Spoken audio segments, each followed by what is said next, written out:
Bonjour à tous, je m'appelle Caroline Dio, je suis la conférencière de pneumologie et on va débuter aujourd'hui par les dossiers progressifs. Donc, premier dossier progressif.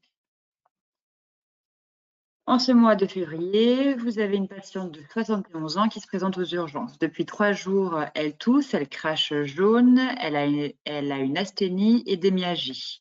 Elle a eu un épisode de diarrhée ce matin. Elle a comme antécédent une BPCO post-tabagique Gold 2B.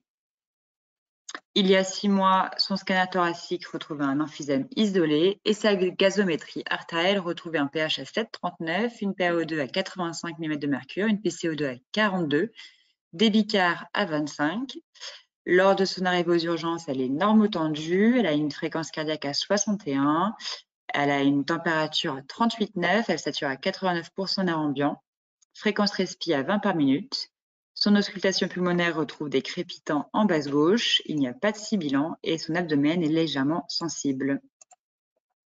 Quelles sont vos premières hypothèses? La première hypothèse est de très loin, c'est la pneumopathie bactérienne puisque votre patiente elle tousse, elle crache jaune, elle est fébrile à quasiment 39 et il y a des crépitants localisés. L'embolie pulmonaire, les patients ils ne crachent pas jaune. Généralement, ils peuvent avoir une petite hyperthermie à 38, 38,2, 39 c'est beaucoup, mais de toute façon, l'embolie pulmonaire, ça ne fait pas cracher jaune. Et puis, ça ne crépite pas. Donc, c'est pour ça qu'il n'y a pas l'embolie pulmonaire, c'est faux. La bronchite aiguë, c'est faux parce que votre patiente, elle crépite. Donc, la bronchite aiguë ne crépite pas puisque la bronchite aiguë, c'est seulement une atteinte de la bronche. Ce n'est pas une atteinte de l'alvéole. Et donc, vos patients, ça, c'est un signe négatif important pour différencier la bronchite aiguë de la pneumopathie bactérienne. La bronchite aiguë ne crépite pas. L'insuffisance cardiaque aiguë, ça ne donne pas une fièvre à 39 et puis surtout, ça donne des crépitants bilatéraux puisqu'il y a de l'œdème de façon bilatérale. Donc, c'est pour cette raison que c'est faux. Et puis, la pneumocystose, ça ne tape pas. S'il faut un terrain particulier pour avoir une pneumocystose, il faut avoir un VIH ou des patients qui sont sous immunosuppresseurs, des corticoïdes ou d'autres types d'immunosuppresseurs. En tout cas, ça n'atteint pas les personnes avec seulement un antécédent de BPCO, c'est des patients qui sont immunodéprimés. Ce n'est pas le cas de notre patiente. Quels sont les signes auscultatoires témoins d'un syndrome de condensation alvéolaire infectieux?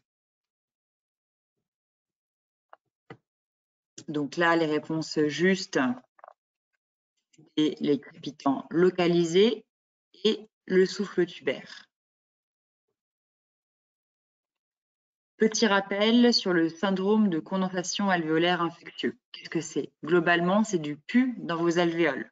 D'accord?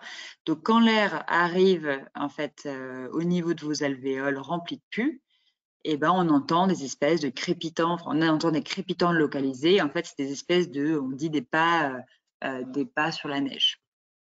Et comme il y a un comblement des alvéoles par le pus, le murmure vésiculaire va diminuer. Mais comme les ondes se transmettent mieux dans les liquides, vous aurez une augmentation des vibrations vocales. Donc, si vous apposez vos mains sur le thorax de votre patient au niveau de la condensation alvéolaire, vous aurez en fait une augmentation des vibrations vocales. Et enfin, le souffle tubaire, que l'on n'entend pas si souvent que ça, mais qui est quand même un signe du syndrome de condensation alvéolaire infectieux. C'est un bruit intense qui peut être perçu aux deux temps, inspiratoire et expiratoire, de tonalité élevée. Et donc ça marque ça signe vraiment une condensation pulmonaire très importante. Et classiquement, en fait, le souffle tubaire est entouré d'une couronne de crépitants. En fait, les alvéoles sont tellement remplies de pus que le souffle tubaire, c'est le bruit qu'on entend dans les bronches. et les ronquilles diffus. Donc ça, c'est important. Ce n'est pas un syndrome de condensation alvéolaire infectieux. Les ronquilles, en fait, ça traduit la présence de sécrétions dans les voies aériennes. Donc ça peut être inspiratoire ou expiratoire, hein, les ronquilles, et donc c'est ce qu'on entend notamment dans la bronchite. Dans la bronchite c'est une inflammation de la bronche, il y a des sécrétions dans les bronches et on va entendre ce bruit, ce ronquille.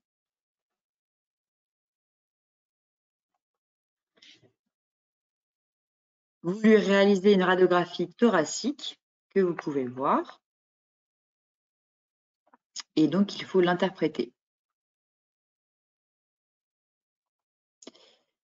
La réponse attendue, il y en avait une seule, c'est qu'il existe des opacités infiltratives bilatérales. En fait, vous voyez ce surcroît d'opacité linéaire dans les deux champs pulmonaires.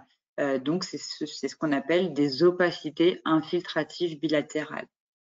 Pourquoi ma radiographie n'est pas de bonne qualité? Je vous donne un petit rappel des critères de qualité d'une radiographie thoracique de face. Il y en a 4.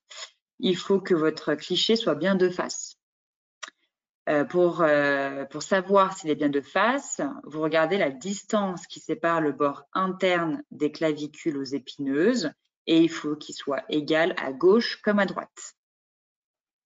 Ensuite, il faut que votre cliché soit réalisé debout.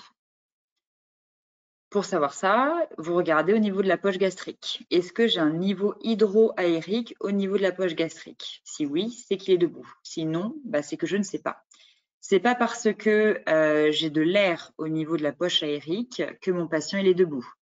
Votre patient il peut être couché, l'air ça remonte et donc du coup on va avoir une bulle d'air au niveau de la poche gastrique. En fait, il me faut le niveau hydroaérique. Le niveau hydroaérique, c'est la ligne horizontale qui va séparer le liquide en bas et l'air en haut.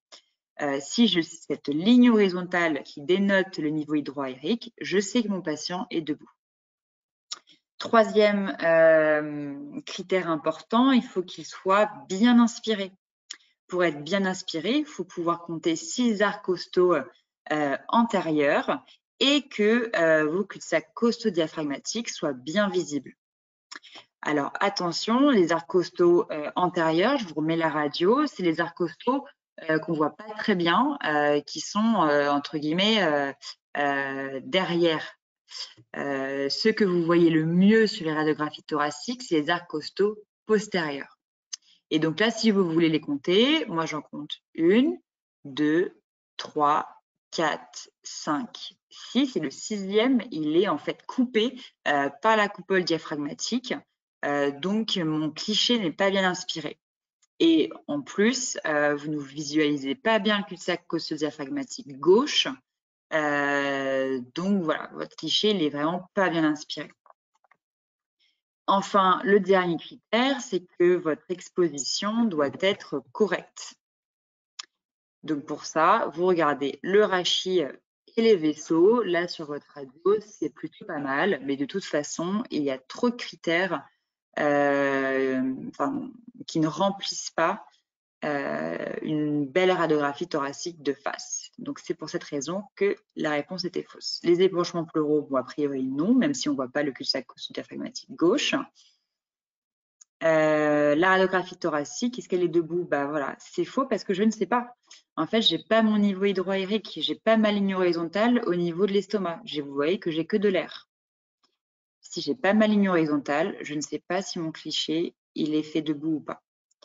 Et enfin, ce n'est pas une PFLA bilatérale. La PFLA bilatérale, c'est ce genre d'image où vous voyez en fait une opacité dense, homogène, qui est systématisée à un segment de lobe ou alors à un lobe complet, et plus ou moins le bronchogramme aérique. Donc en fait, c'est la visualisation des bronches au sein de la condensation.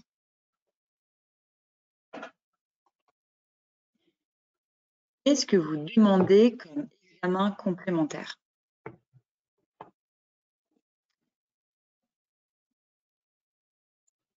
Eh bien, vous allez tout demander.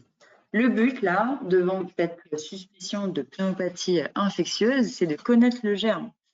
Et donc, pour connaître le germe, il va falloir faire des prélèvements microbiologiques, puisque on va pouvoir adapter l'antibiothérapie selon le germe. Il faut toujours essayer de trouver le germe. Donc, on va faire des hémocultures. On va faire une PCA multiplex. La PCA multiplex, hein, c'est le petit écouvillon nasal qu'on met donc dans le nez pour en fait rechercher les virus et puis le mycoplasme, par exemple. Donc maintenant, vous voyez tous bien ce que c'est avec le Covid. Hein. C'est le petit écouvillon dans le nez. Et puis le CBC, l'examen cytobactériologique des crachats, toujours demandé, et l'antigénurie légionnelle. Alors pourquoi j'ai mis le bilan hépatique? Parce que en fait, on va vouloir connaître le retentissement de l'infection sur les autres organes, notamment le foie. Si j'avais mis le bilan rénal, il aurait fallu également cocher. Je veux savoir le retentissement de l'infection, du sepsis, sur l'ensemble des autres organes. Quelle est votre prise en charge initiale?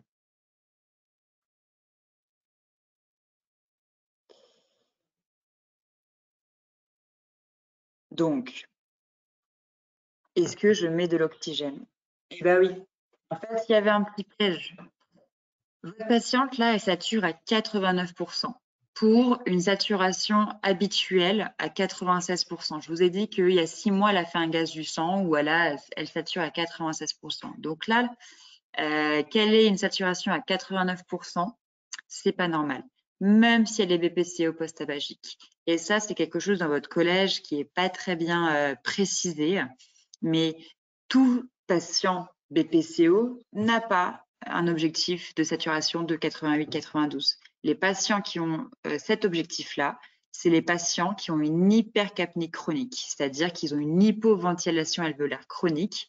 Là, oui, là, quand ils ont une PCO2 supérieure à 45 de façon chronique, ils ont un objectif de saturation de 88-92% pour en fait éviter de les hyperoxygéner, puisque parfois ça peut majorer l'hypercapnie. Là, c'est pas du tout le cas de votre patiente. Là, votre patiente, elle sature à 96%. Donc, 89%, c'est pas normal.